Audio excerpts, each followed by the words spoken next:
Welcome to Colonie TV, the governmental educational channel for the town of Colonie.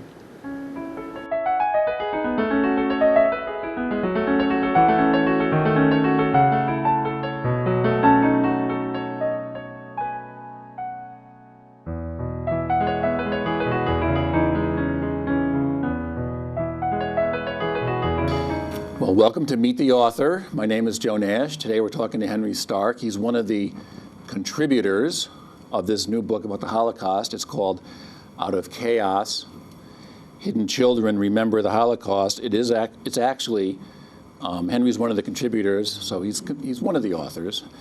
It comprises 24 survivors of children that were hidden during the Holocaust. And it's a little of everything. We're going to get into it with Henry. So welcome, Henry. Thanks for coming. Thank you very much. I'm glad to be here.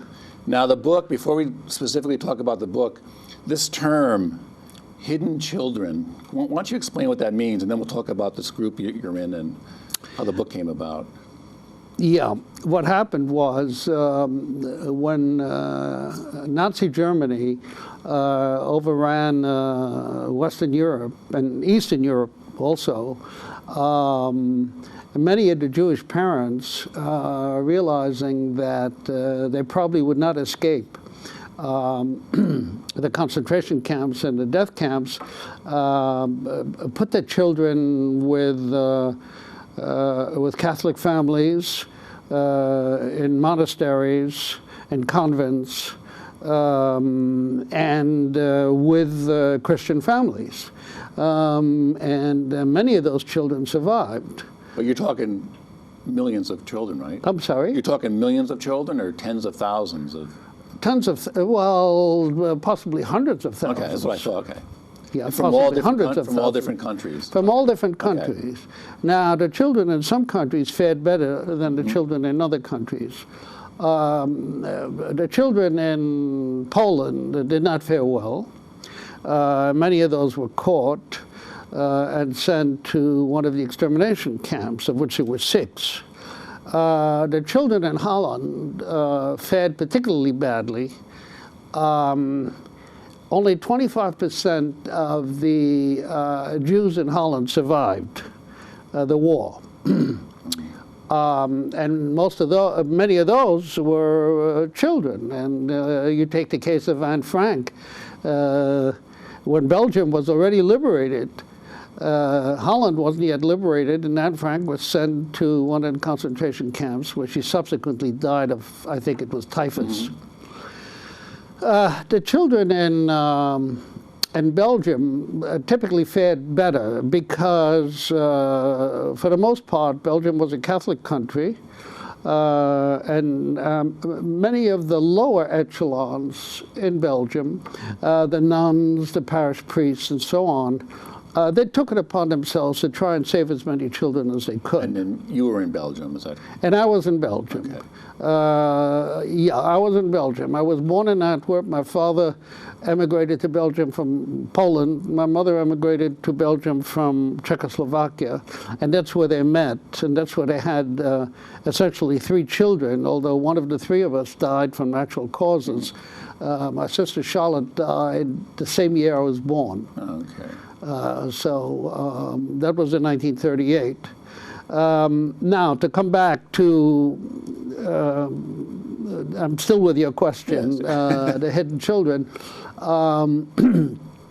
During that period, my parents, well, it's a little complicated. What happened was, when the Germans occupied Belgium, the first thing they did was it took Belgian men only, and tried to send them to Germany to work on behalf of the German armament industry.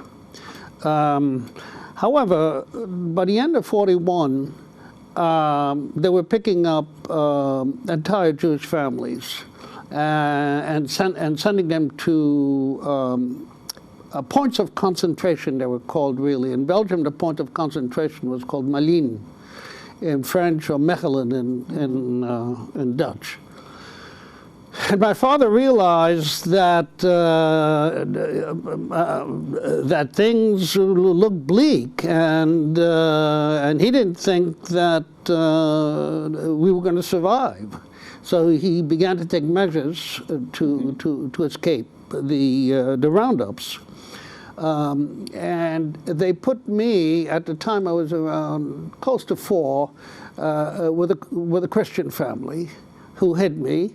And when things got a little tough for them, they started getting nervous about hiding a Jewish child. They would then transfer me to another Christian family. So in that sense, I was a hidden child. Oh, okay.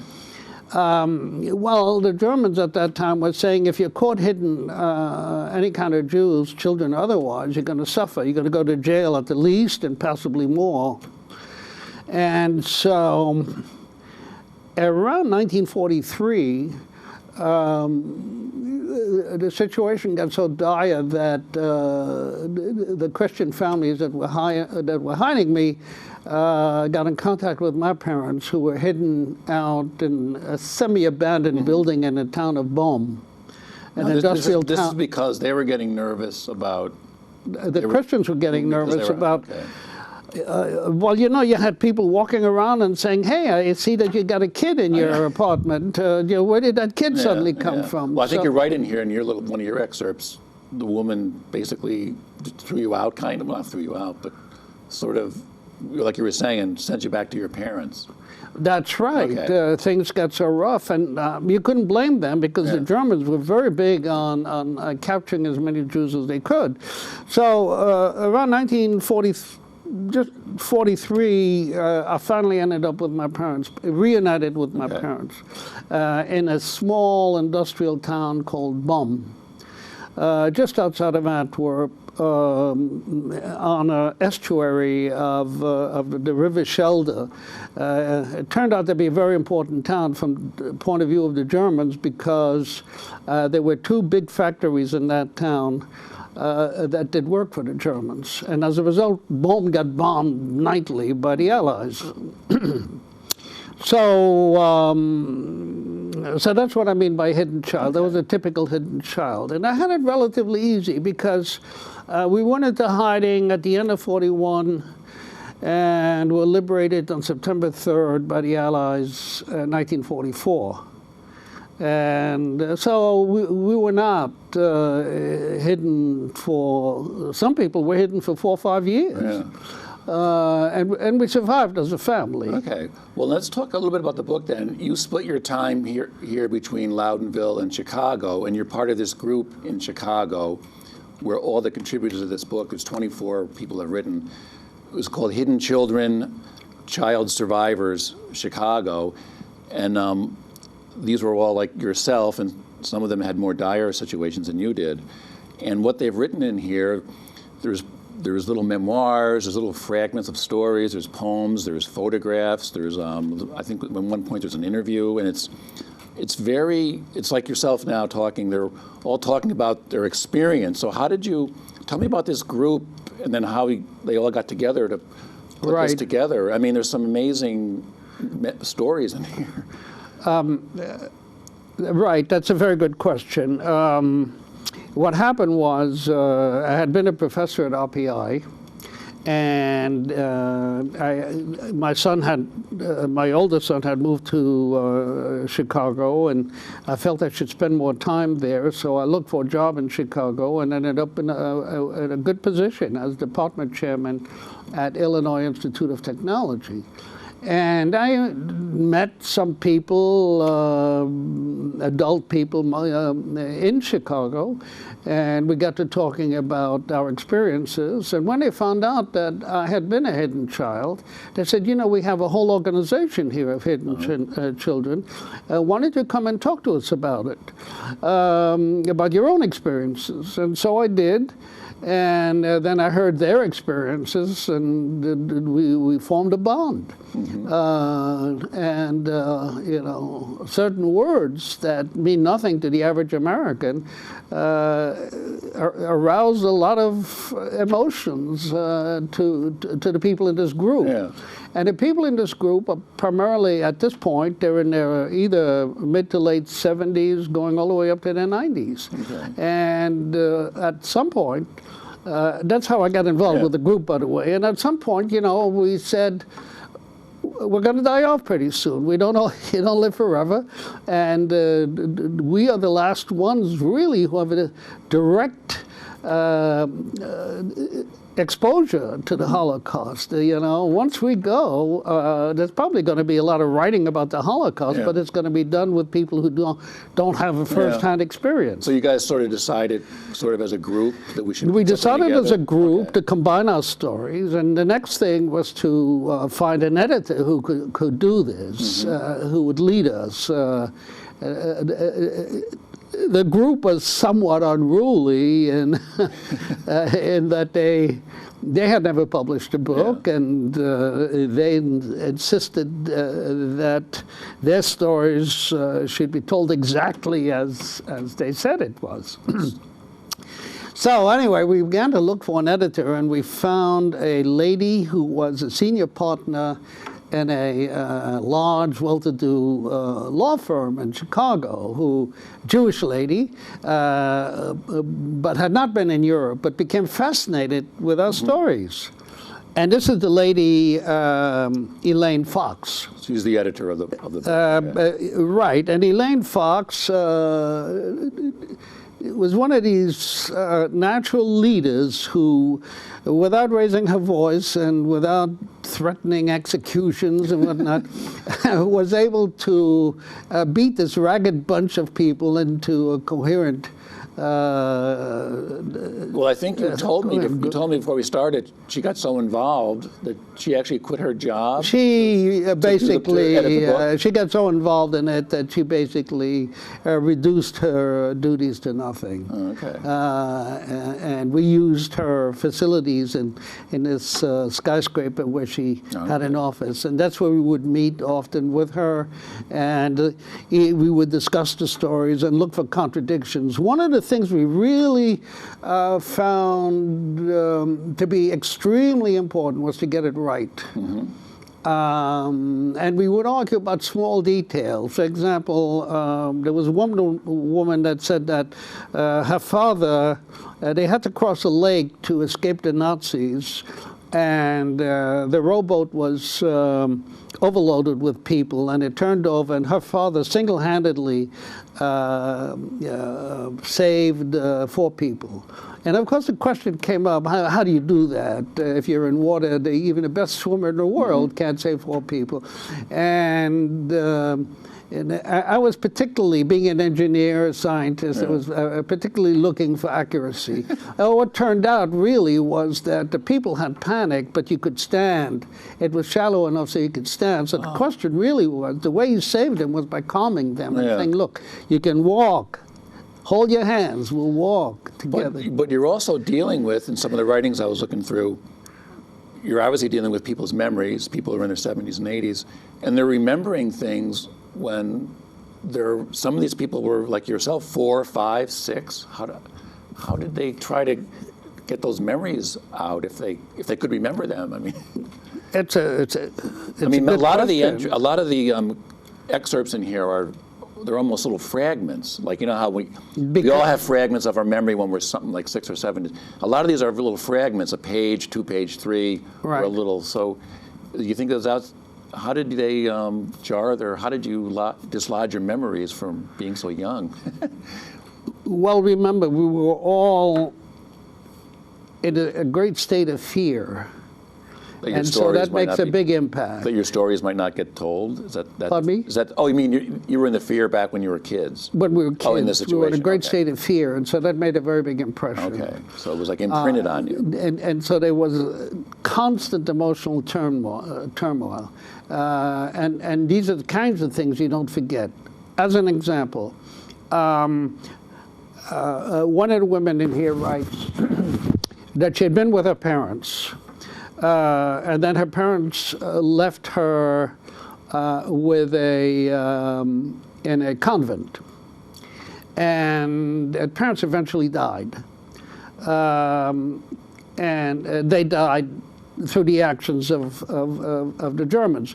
Now, so she was in a convent, and she liked it in a convent, and she learned all the Catholic rituals, very comfortable with that.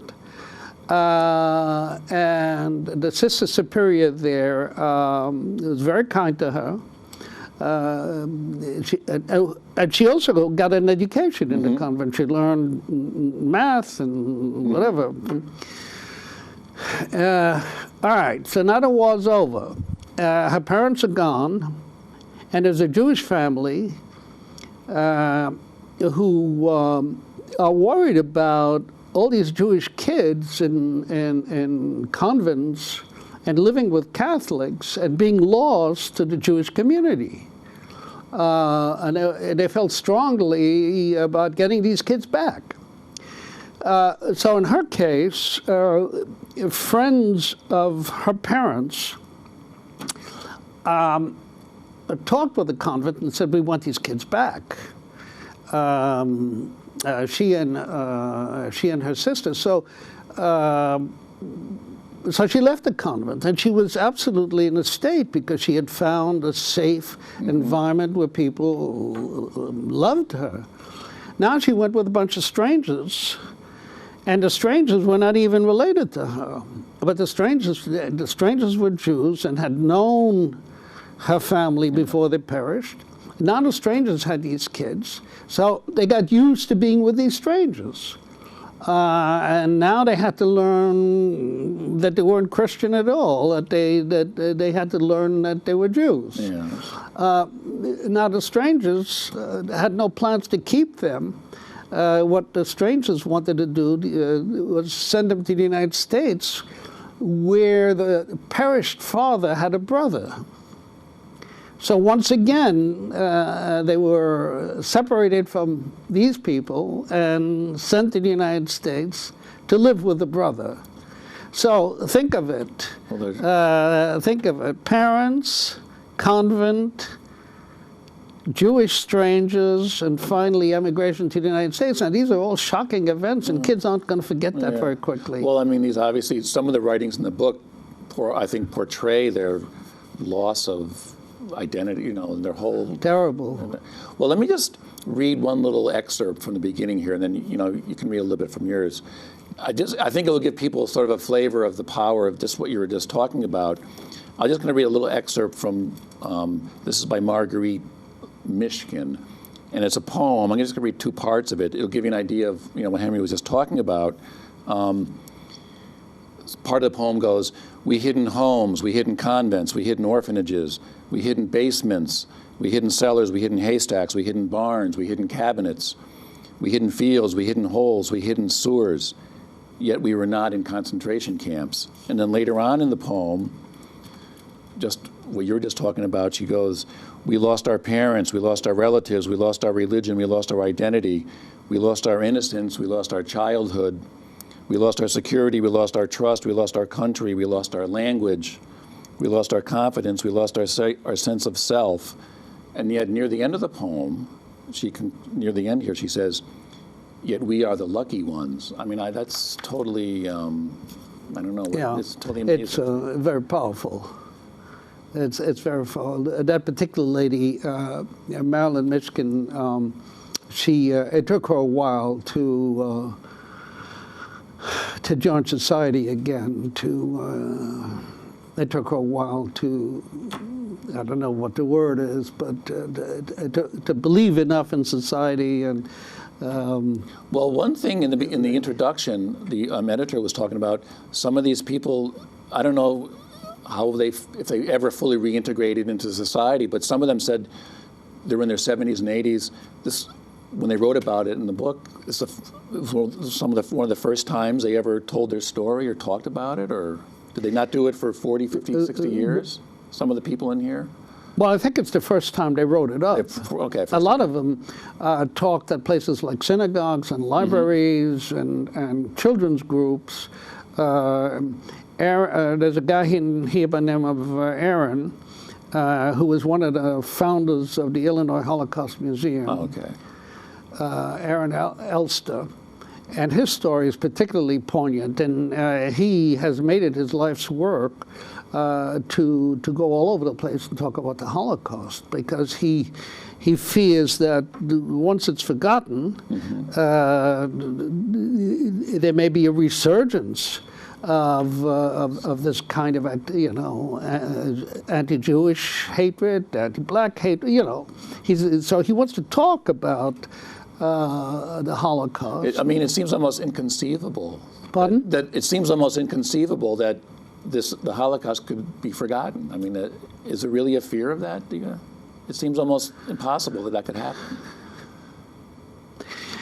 Well, if you look at the internet, there are a huge number of sites that say the Holocaust never took place and that it was a gimmick by Jews to raise money so they could build up the state of Israel. There's a huge amount of crap out there, and the thing is, you have to depend on an educated, well-read society to know this is all bunk, but not everybody, unfortunately, is that way.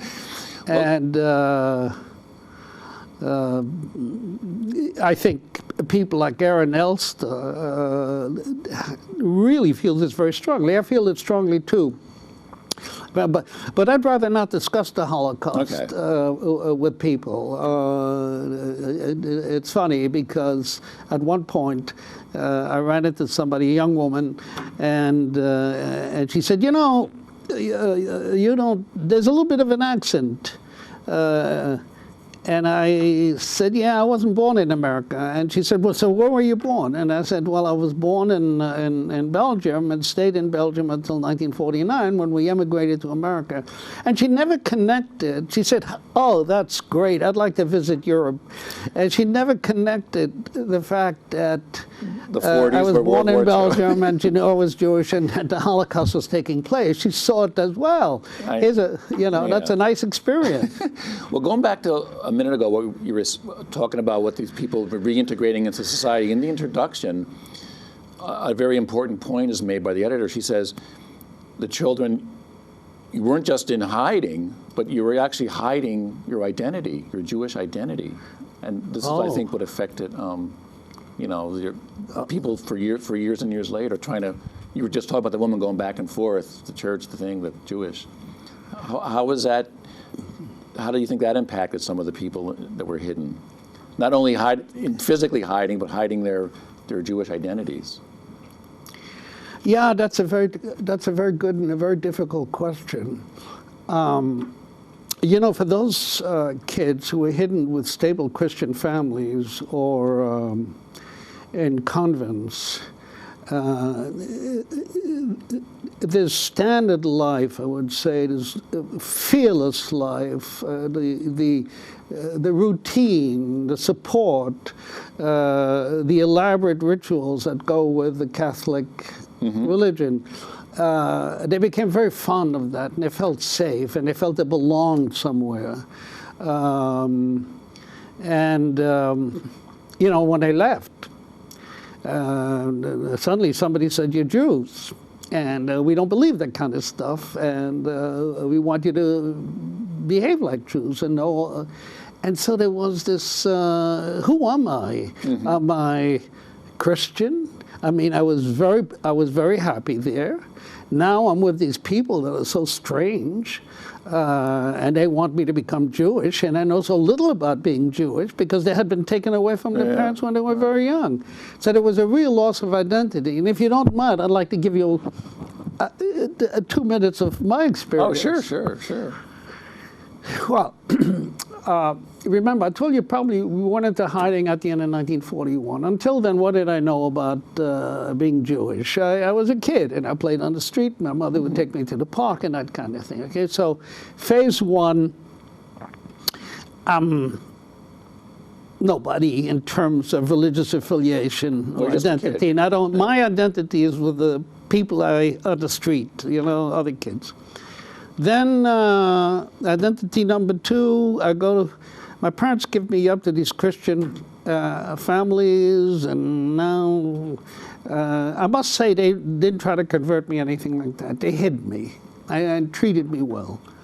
But now I'm asking myself, well, why did my parents give me up?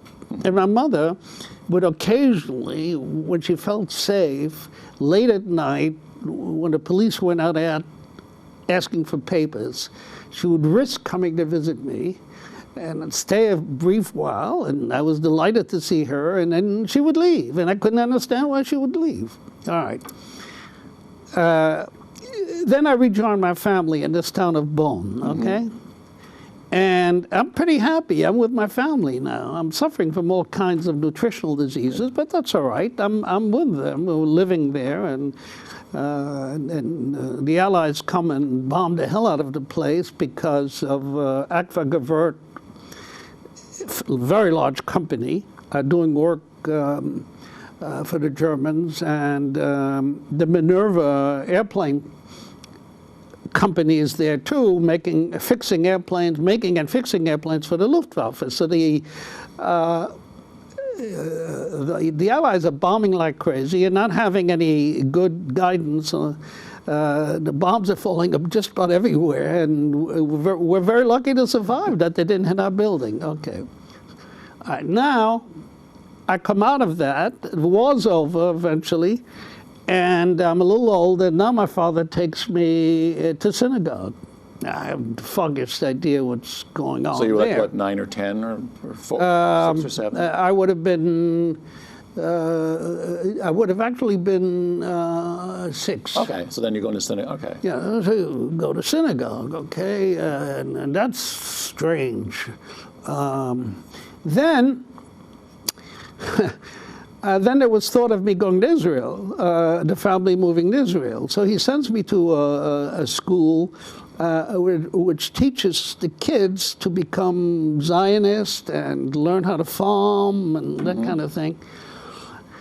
And then he changes his mind and he says, you know what, we're really going to go to America because I have a sister here. And so I tell him at the school, you know what, we're going to go to America. And the teacher says, well, that's a disgrace. She said, you know, the remaining Jews that survived should all go to Israel. We've learned our lesson. There's only one. Okay. So now, excuse me, so now I'm regarded as, where am I? Am I going to Israel? Am I going to the United States? Am I traded to the Jews? Okay. So eventually we come to the United States. Disaster. My father never really, like so many immigrants who survived the war, they never really integrated in American society. They looked for these sort of, I use the word ghetto in a very loose sense. Yeah, not at all like the ghettos that were in Europe. Yeah. But he looks for a place where people speak Yiddish, who had similar experiences, and he finds that in Washington Heights in New York City. A place where you didn't even need to know English. You could go in anywhere and speak Yiddish to people. So he finds that place. Now, what to do with me? Well, they tell him, his friends tell him, you certainly want the boy to get a Jewish education. So I get enrolled in an ultra-Orthodox, and there I'm called a Christian. I'm a non-Jew, they tell me. I don't know anything about Jewish prayers. I don't know any of the rituals. It's all very strange. Well, you wrote about that in your little excerpt here, and you were bullied and sort of made fun of. Terribly. Even my name didn't sound Jewish. You know, Stark is not a particularly Jewish name. And the teachers were remorseless, pitiless. They should have told the students, look, we have a new student here. He doesn't even know a great deal about our religion. So let's give him a chance. There was none of that. Surviving World War II and everything, and still. And now I have to survive the enmity of all these Orthodox Jews. And Orthodox Jews have very little patience with people who are not Orthodox. Yeah. So finally, I ended up going to high school, a public high school, and that it took a while, but I found my bearings. But look at all the different changes Yes, I had to yes. go through, right? Well, it's amazing that you've came through all that, and I think some of the people in here write similarly. It's amazing you would come through all that. It's just astonishing to me. That's a very nice thing for you to say, and a very good point. To tell you the truth, we didn't all come through Well, yes. unscathed, but we managed well enough. Well, you do. In one of your pieces you wrote in here at the end, you wrote some wounds took a long time to heal, and then you end it by saying some never did. So obviously, I know I may see you as a successful professor and stuff, but I'm sure there are some things that did not heal, and it's I guess it's very sad. Yes, I would say I don't feel like I ever solidly belong to any single group. I don't have that kind of identification. Not Jewish, not Christian. My closest identification is with people who are literate, who are scientists or engineers, and that's where I feel most comfortable. Okay. But I envy people who feel very strongly as being part of a group.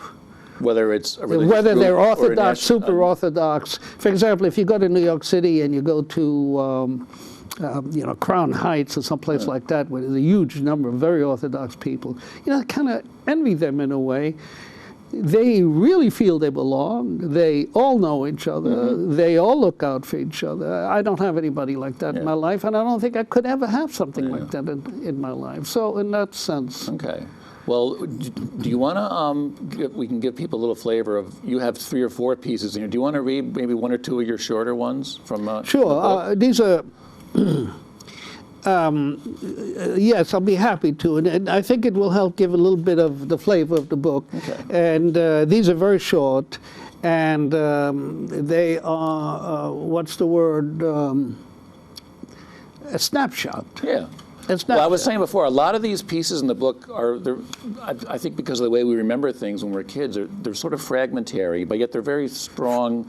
Like you were saying, even if you're 5 or 6, it makes an impression on you because you're under such stress and, So yeah, what's the name of it? It sears into your brain. Now, what's the name of this? This one is called Coal, and just as a way of background, this is at the beginning when we went into hiding. I was with a Christian family. Okay. And the idea was, they said, look, and I never understood this, they said, we don't really want people to know that you live here with us. So if anybody rings the bell, we will give you a signal to go down to the basement, and then there'll be another signal for you to come back up. So I'm going to read that little section. My parents have left me in the care of a Christian family somewhere in Antwerp. To my distress, I have forgotten their names. I am maybe 4 or maybe 5 years old, and don't understand why I can't be with my mother. But I do know there is an undefined danger all around me. I am to hide when the doorbell rings because this family doesn't want people to know that I live there. Then it happens. The doorbell rings as we eat our dinner. I know what to do. I leave the table, make my way down the hallway, and walk down the stairs to the coal cellar. There is a mountain of coal near the narrow chute that opens to the sidewalk level. The coal will provide the heat for the coming winter. Other than the meager light that enters the chute from a street light, the cellar is dark. I stand next to the mountain of coal and wait for the all-clear whistle that will tell me that it is safe to come up. Time passes, maybe seconds, maybe minutes, and I grow anxious. Although I have done this several times before, I'm still not sure that the all-clear signal will come. But suddenly, there is the whit, whit, whit from upstairs that tells me it's okay to come up. I go up and resume my dinner, but I can still smell the coal. What is it to be afraid of? That's another thing. I had no idea what there was to be afraid of. I didn't know anything about Hitler or the Nazis. Well, that's again. There's so many excerpts, similar to that in the book. Did you have another one you wanted to read, and then we'll?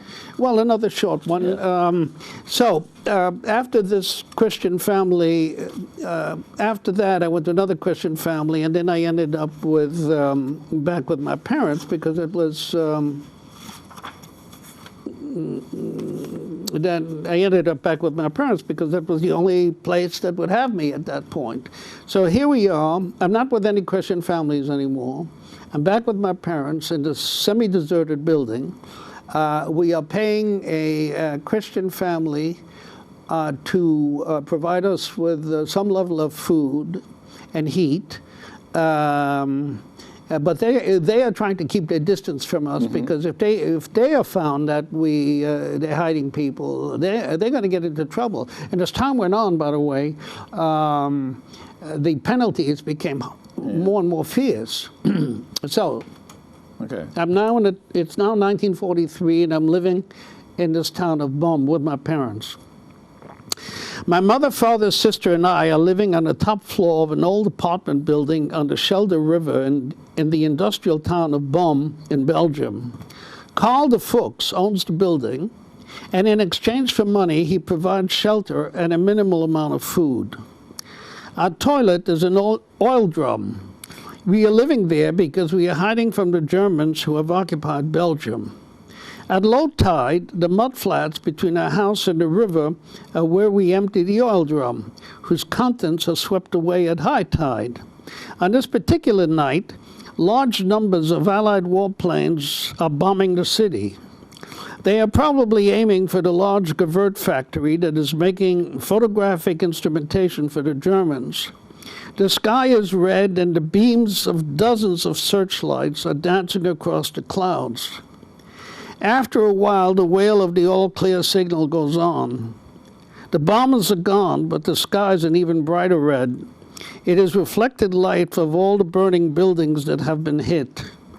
But the droning of the warplanes is gone, and the spectacle, as seen from our window, is over. We have lived through another day. Within the year, however, de Fuchs and his wife become too frightened of the risk of hiding Jews. We are forced to leave and find a new shelter. Okay, well, the book is just filled with stories like this. Before we end, I was wondering if you could just tell us, you split your time between Loudonville and Chicago. You were saying this book is selling very well out in Chicago, you were telling me? Yes, it's published by Northwestern University Press, and they are using the full resources of their publishing house. Many of us are going around reading sections of the book, talking about it, and the last I heard was that they're working on a third printing, and considering that the book just came out 2 months ago, that's pretty good. So we're very proud of it.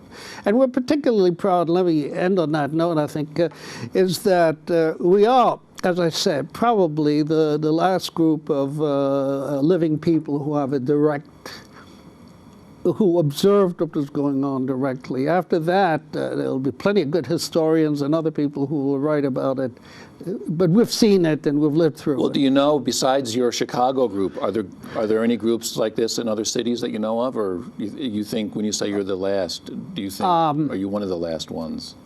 Or do you know? I think there must be other groups. Yeah. So whether they're as active as the Chicago group, which is unusually active, and I think, again, this lady, Elaine Fox, managed to get us together and do this.